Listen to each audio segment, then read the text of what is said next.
성도 여러분 안녕하십니까? 2022년 5월 18일 수요 새벽 말씀 함께 나누겠습니다.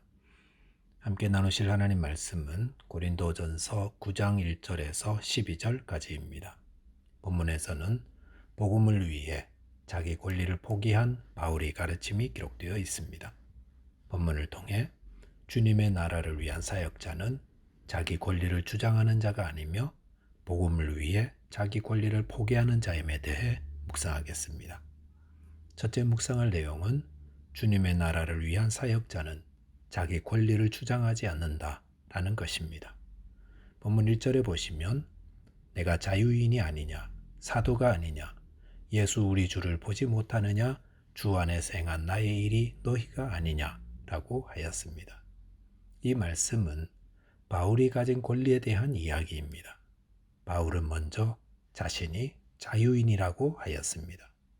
자유인이란 자유롭게 행할 권리가 있는 자입니다. 여기서 말하는 자유란 우상에게 바쳐진 재물을 먹을 수 있는 자유를 말합니다. 또한 바울은 자신이 사도가 아니냐라고 하였습니다. 그러면서 예수 우리 주를 보지 못하느냐라고 하였고 또 주 안에서 행한 나의 일이 너희가 아니냐라고 하였습니다. 이 말은 바울의 사도권에 대한 논쟁을 배경으로 하고 있습니다. 고린도 교회에는 4개의 분파가 나뉘어져 있었는데 각 분파에 속한 사람들은 자신들이 다른 파 사람들이 따르는 지도자, 즉 바울이나 아볼로, 베드로를 다양한 방법으로 깎아내리는 말들을 하였습니다. 그 중에 바울에 대해 공격했던 사람들은 바울이 무슨 사도냐, 12제자도 아닌데 라고 했던 것 같습니다. 본문 2절에 보시면 다른 사람들에게는 내가 사도가 아닐지라도 너희에게는 사도니 나의 사도됨을 주 안에서 인친 것이 너희라 라고 하였습니다.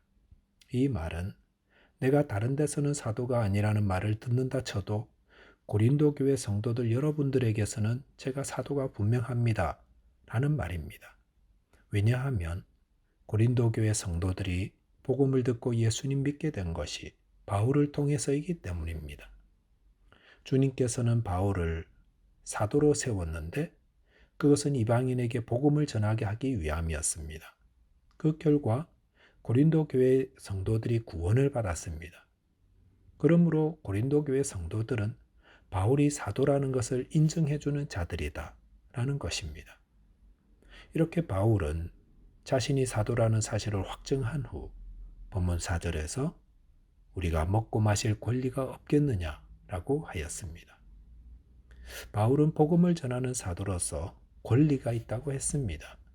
그것은 복음을 받은 자들로부터 생활에 대한 것을 공급받을 권리였습니다.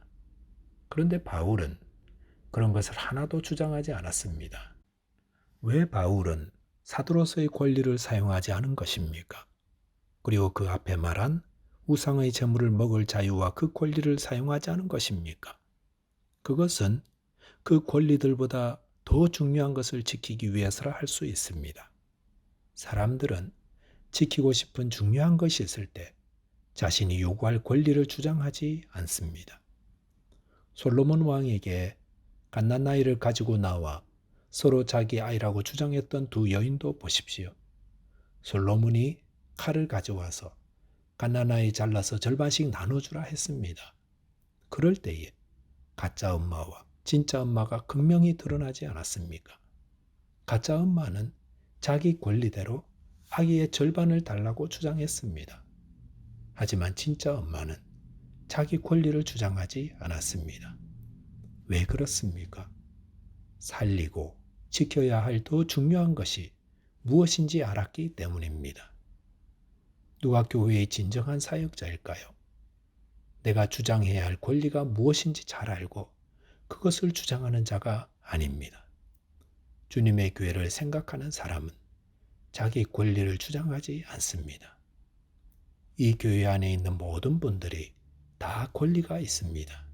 하지만 모두 자기 권리 달라고 주장하기 시작하면 교회는 갈기갈기 찢어지고 맙니다. 하지만 교회를 세우는 자는 권리를 주장하기보다 자기를 헌신합니다. 저와 여러분께서 주님의 교회를 위해 권리를 주장하지 말고 자기를 헌신하심으로 교회를 세우고 장차 하나님 나라에서 잘했다 칭찬 듣는 주님의 사역자들 되시기 바라겠습니다. 두 번째 묵상할 내용은 사역자는 복음을 위해 자기 권리를 포기한다라는 것입니다. 본문 7절에 보시면 누가 자기 비용으로 군복무를 하겠느냐? 누가 포도를 심고 그 열매를 먹지 않겠느냐? 누가 그 양떼를 기르고 그 양떼의 젖을 먹지 않겠느냐? 라고 하였습니다. 바울은 이 세상 사람들은 누구나 자기 권리를 가지고 있다고 말합니다. 그래서 군복무를 하는 사람, 포도농사 짓는 사람, 양떼 기르는 사람들이 다 제각각 권리를 가지고 있다고 하였습니다. 그러면서 8절에 보시면 율법도 동일한 가르침이 있다고 하였습니다.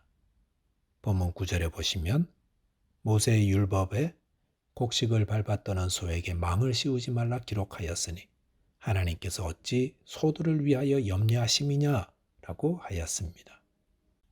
이 말씀은 하나님이 일하는 자의 권리를 보장하고 계시다는 것을 보여줍니다. 하나님은 일하는 동물들도 먹을 권리를 보장해 주시듯 일하는 사람들이 그 일에 대한 대가를 받을 권리를 보장하고 계신 것입니다. 지금 바울이 무엇을 말하고 있습니까? 세상이든 교회든 주님의 나라든 일한 자에게는 권리가 있다는 것입니다. 그렇다면 바울은 어떻습니까? 바울은 고린도에 와서 복음을 전하며 교회를 세운 창립자입니다. 그리고 그곳의 성도들에게 복음을 가르치며 성도들을 믿음으로 세우는 일을 하였습니다. 그런 바울이 다른 데서는 어떻게 말하더라도 고린도 교회에서만은 사도로서 마땅히 자기 권리를 받는 것이 마땅한 것이었습니다. 그런데도 바울은 그렇게 하지 않았습니다. 왜 바울은 자기 권리를 주장하지 않은 것입니까? 본문 12절에 보시면 다른 이들도 너희에게 이런 권리를 가졌거든 하물며 우리 일까보냐. 그러나 우리가 이 권리를 쓰지 아니하고 범사에 참는 것은 그리스도의 복음에 아무 장애가 없게 하려 함이로다 라고 하였습니다. 바울은 자신이 사도로서 또 복음 전도자로서 자기 권리를 쓰지 않고 범사의 모든 일에 참았다고 했습니다. 그 이유는 복음 때문이라 하였습니다. 혹 내가 이 권리를 사용해서 그리스도의 복음에 장애가 생기고 문제가 생길까봐 바울은 참고 또 참았던 것입니다. 그랬기 때문에 고린도 교회가 세워지고 성도들의 믿음도 열매를 맺게 되었던 것입니다. 복음의 열매는 그냥 맺혀지는 것이 아닙니다. 주님의 교회도 저절로 세워지는 것이 아닙니다. 거기에 자기 권리를 희생하는 신실한 사역자가 있어서 성심으로 희생하고 섬기는 헌신이 있기 때문입니다.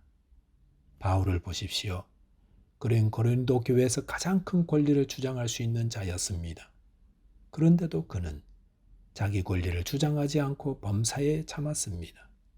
왜 사도로서 권리를 주장하지 않느냐고, 혹 약점 잡힌 것 있느냐고 그런 오해를 받고 비난도 받아도 권리를 주장하기보다는 범사에 참고 자기를 희생하였습니다.